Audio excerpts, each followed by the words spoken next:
अस्सलाम वालेकुम वीवर्स।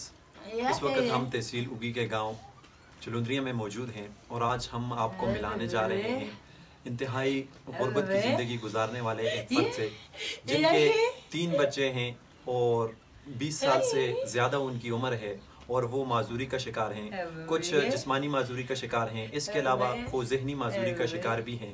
उनके इलाज मुआलजे पे इंतहाई अखराजात आते हैं और इस महंगाई के दौर में जब गरीब इंसान अपनी रोज़ी कमाने के लिए तक-दो करता है तो साथ में इस तरह के बच्चों की देखभाल करना, उनके इलाज का इंतज़ाम करना बहुत मुश्किल हो जाता है। इस पेज के तवस्सुत से हम आज आपको मिलवाने जा रहे हैं उस बंदे से जो इन बच्चों की कफ़ालत कर रहा है, उनका वालिद है, काफ़ी मुश्किल ज़िंदगी गुजार रहा है। मेरी इस पेज के इस तवस्सुत से आपसे यही दरख्वास्त है कि मुखय्यर हज़रात से हम यही अपील करेंगे कि जिस हद तक हो सके उनकी माली तावन करें। अस्सलाम वालेकुम। वालेकुम सलाम जी, आपका नाम?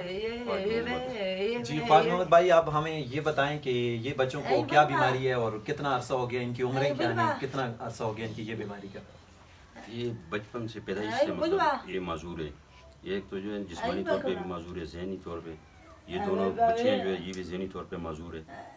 तो बेड पे पड़े हुए हैं, मतलब बच्चियों का तो हालात थोड़ा सही है लेकिन बच्चे जो है बिल्कुल बेड पे ही है। जी जी बिल्कुल। तो ये मतलब इनके आप इलाज वगैरह करवाते हैं तो ये अखराजात आप कैसे पूरे कर पाते हैं? ज़ाहिर है इनकी खुराक का भी स्पेशल खुराक का ख्याल रखना होगा, इसके अलावा ज़ाहिर है अद्वियात पे, इलाज पे बहुत ज़्यादा एक्सपेंसेस आते होंगे, तो किस तरह मैनेज कर लेते हैं ये आप? सर बड़ी मुश्किल से ये गुजारा होता है। मैं बच्चों का जो है इलाज भी पूरा नहीं कर सकता, ना इनका इतना खुराक भी मतलब जो आम लोगों की तरह मैं नहीं इनको वो कर सकता हूँ, अफोर्ड कर सकता हूँ, क्योंकि वो गुजारे जैसे वाली बात है। दूसरी बात ये कि इस बच्चों का जो बीमारी भी है, इनके ऊपर झटके आते हैं, दौरे पड़ते हैं, उनका मेडिसिन मंगवाना पड़ता है। तो मेरा मतलब खास जॉब भी नहीं है और दिहाड़ी का काम है, उसमें जो है इतना वो नहीं है। 11,000 तक दिहाड़ी में आपको कितने पैसे मतलब मिल जाते हैं, महीने के या दिन के? तकरीबन 11,000 तक तनख्वाह वगैरह मेरा है। अच्छा, तो महंगाई के इस दौर में बहुत मुश्किल है 11,000 के अंदर मतलब बच्चों की किफायत भी करना, साथ में घरेलू अखराजात भी पूरे करना बहुत ज़्यादा मुश्किल हो जाता है। तो बहुत ज़्यादा मुश्किल है, ये बात आपकी ठीक है। तो ये बच्चे, इनका इलाज कहाँ से होता है या इसके अलावा इनमें कुछ बेहतरी या इसकी क्या वजह बताइए डॉक्टर्स ने, क्या हो सकता है, क्या वजूहात है? डॉक्टरों ने यही बताया कि इनका इलाज मतलब उम्र के साथ जैसे इनकी उम्र बढ़ेंगे तो ये जो है ना आहिस्ता आहिस्ता सही होंगे, लेकिन इनका ये जो झटके वगैरह इनको उनके लिए लेके जाते हैं इलाज के लिए, तो डॉक्टर के पास लेके जाते हैं, वो आर्जी तौर पे दवाई मवाई तो दे देते हैं, समझ में प्रॉपरली इनका इलाज नहीं है।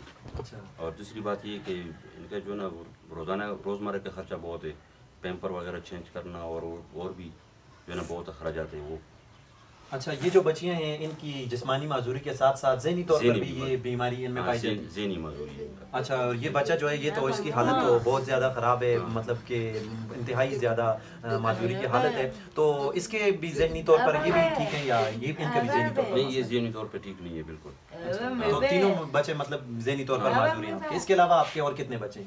इसके अलावा मेरे 5 बच्चे, मतलब टोटल 5 बच्चे, 2 और हैं इसके अलावा।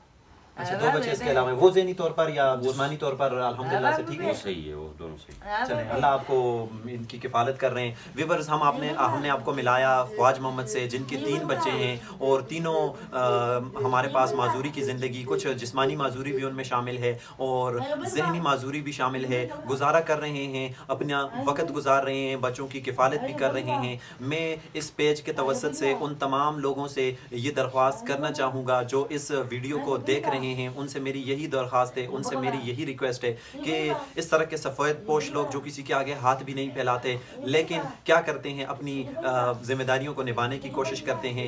10-11 हज़ार के अंदर एक बंदे का आजकल गुजारा कैसे मुमकिन है? महंगाई के दौर में वो अपनी घरेलू अखराजात भी पूरे नहीं कर सकता, लेकिन हमारे पास उनके साथ साथ उनके ज़िम्मे 3 बच्चे हैं और तीनों माजूर हैं, उनकी किफ़ालत भी करनी है। तो मैं वेलफेयर ट्रस्ट से, इंसानी हुकूक की जो भी वेलफेयर ट्रस्ट है हमारे पास, उनसे मैं रिक्वेस्ट करना चाहूँगा। इसके अलावा बैरून मुल्क, अंदरून मुल्क हमारे पेज के तवस्सुत से जिन लोगों तक ये आवाज़ पहुँच रही है, मैं तमाम लोगों से यही गुजारिश करूँगा कि जिस हद तक हो सके इनकी माली मुआवनत की जाए और इन्हें ज़िंदगी गुजारने में आसानी के मौके फराहम किए जाए। कैमरामैन हाफिज अबू बकर जान के साथ रियाज अमान और मेरी तमाम व्यूअर्स से यही रिक्वेस्ट है कि इस वीडियो को ज़्यादा से ज़्यादा शेयर करें और ज़्यादा लोगों तक इनकी आवाज़ को पहुँचाएं ताकि इनकी माली मुआवनत हो सके। अल्लाह हाफ़िज़।